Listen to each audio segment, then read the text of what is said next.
ಶ್ರೀನಿವಾಸ್ ಗೌಡ ಅಂತೇಳಿ ರೈತ ಸಂಘದ ಜಿಲ್ಲಾ ಸಂಚಾಲಕರಾಗಿದ್ದೀನಿ.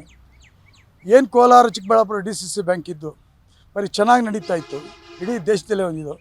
ಆದರೆ ಇನ್ನು ಮುಂದೆ ಮುಖ್ಯಮಂತ್ರಿ ಸಿದ್ದರಾಮಯ್ಯ ಬಂದು ಇಲ್ಲಿ ಅಧ್ಯಕ್ಷನಾದ್ರೂ ಇನ್ನು DCC ಬ್ಯಾಂಕ್ ಉದ್ಧಾರ ಆಗಲ್ಲ ಅನ್ನೋದು ಎಲ್ರಿಗೂ ಜನಕ್ಕೆ ನಂಬಿಕೆ ಬಂದುಬಿಟ್ಟಿದೆ ಕೋಲಾರ ಜಿಲ್ಲೆಯಲ್ಲಿ.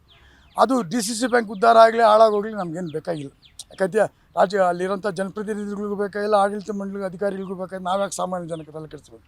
ಆದರೆ ಈಗ ಬಂದಿರೋಂಥ ನೋವೇನಂದರೆ ನಮ್ಮ ಮಧ್ಯಮ ವರ್ಗ ಮತ್ತು ರೈತರಿಗೆ ಅಲ್ಲಿ ಸುಮಾರು ಜನ ರೈತರು ಮತ್ತು ಮಧ್ಯವರ್ಗದವರು ಒಡವೆ ಕೂತು ಮಡಗಿದ್ದಾರೆ. ಈಗ ಜಿಲ್ಲೆಯಾದ್ಯಂತ ಒಂದು ಗುಮಾನಿ ಶುರುವಾಗಿದೆ. ಯಾಕಂದರೆ ಆಡಳಿತ ಮಂಡಳಿ ಇಲ್ಲ, ಅವ್ರು ಯಾರು ಅಧಿಕಾರಿಗಳು ಕೇಳೋರಿಲ್ಲ, ಸುಮಾರು ಜನ ಸಸ್ಪೆಂಡ್ ಆಗ್ಯವ್ರೆ. ಅಲ್ಲಿರೋಂಥ ಒಡವೆ ಬದಲು ಅಸಲಿ ಒಡವೆ ಬದಲು ನಕಲಿ ಒಡವೆ ಇಟ್ಟು ಅಸಲಿ ಒಡವೆನ ನಾಪತ್ತೆ ಮಾಡಿದ್ದಾರೆ ಅಕ್ಸಾಲಿಗಿನ ಜೊತೆ ಸೇರಿ ಅನ್ನೋದು ಒಂದು ದೊಡ್ಡ ಮಟ್ಟದ ಗುಮಾನಿ ಇದೆ.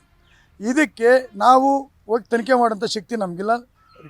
ಇಲ್ಲಿರೋಂಥ ಉಸ್ತುವಾರಿ ಮಂತ್ರಿ ಬೈರತಿ ಸುರೇಶ್ ಇರ್ಬೋದು, ಚಿಕ್ಕಬಳ್ಳಾಪುರ ಉಸ್ತುವಾರಿ ಮಂತ್ರಿ ಸುಧಾಕರ್ ಇರ್ಬೋದು, ಕೊತ್ತೂರು ಮಂಜುನಾಥ್ ಇರ್ಬೋದು.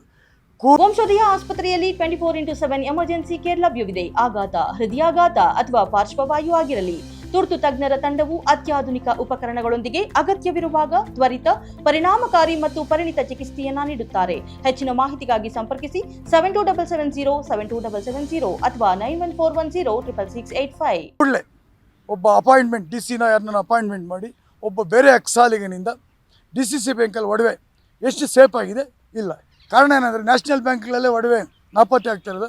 ಇದು ಕೋಆಪ್ರೇಟಿವ್ ಬ್ಯಾಂಕಲ್ಲಿ ಏನಿಲ್ಲ, ಹಬ್ಬ ಮಾಡ್ಕೊಳ್ತಾ ಇದ್ದಾರೆ ಅಧಿಕಾರಿಗಳು. ಇನ್ನೂ ಒಂದು ಸಾರಿ ಹೇಳ್ತೀನಿ, ಸಿದ್ದರಾಮಯ್ಯ ಮುಖ್ಯಮಂತ್ರಿ ಆಗೋದು ಬಿಟ್ಬಿಟ್ಟು ಇಲ್ಲಿ ಬಂದ ಅಧ್ಯಕ್ಷನಾದರೂ ನಮ್ಮ ಬ್ಯಾಂಕ್ ಉದ್ಧಾರ ಆಗಲ್ಲ. ಆದರೆ ದಯವಿಟ್ಟು ನಮ್ಮ ಬಡವರು ಒಡವೆ ಉಳಿಸ್ಕೊಡಿ. 900 ಕೋಟಿ ವಸೂಲಾಗಬೇಕು, 900 ಕೋಟಿ.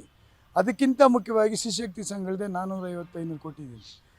ಇವ್ರು ಹೇಳ್ತಾರೆ ಡಬಲ್ ಶಿಶಕ್ತಿ ಸಂಘ ಲೋನ್ ಆಗಿದೆ. ಯಾರು ತಿಂದಿದ್ದಾರೆ ಯಾರಿಲ್ಲ ಯಾರಿಗೂ ಗೊತ್ತಿಲ್ಲ. ಯಾಕಂದರೆ ಸಾಮಾನ್ಯ ಜನಕ್ಕೆ ಕೋಆಪ್ರೇಟಿವ್ ಲೆಕ್ಕ ಸಿಕ್ಕಲ್ಲ. ಈಗ ಮೊನ್ನೆ ಏನು ನಾವೇನೋ ಮಾಡ್ಬಿಡ್ತೀವಿ ಅಂತ ಗೆದ್ದಿದ್ದಾರೆ, ಅವರು ಕೂಡ ಇನ್ನೂ ಕೈ ಕಟ್ಕೊಂಡು ನಮಗೇನು ಗೊತ್ತಿಲ್ಲ ಅನ್ನೋ ಮಟ್ಟದಾಗಿದ್ದಾರೆ. ಆಡಳಿತ ಮಾಡಲಿಕ್ಕೆ ಒಂದು ಚುರುಕು ಮೂಡಿಸಲ್ಲ.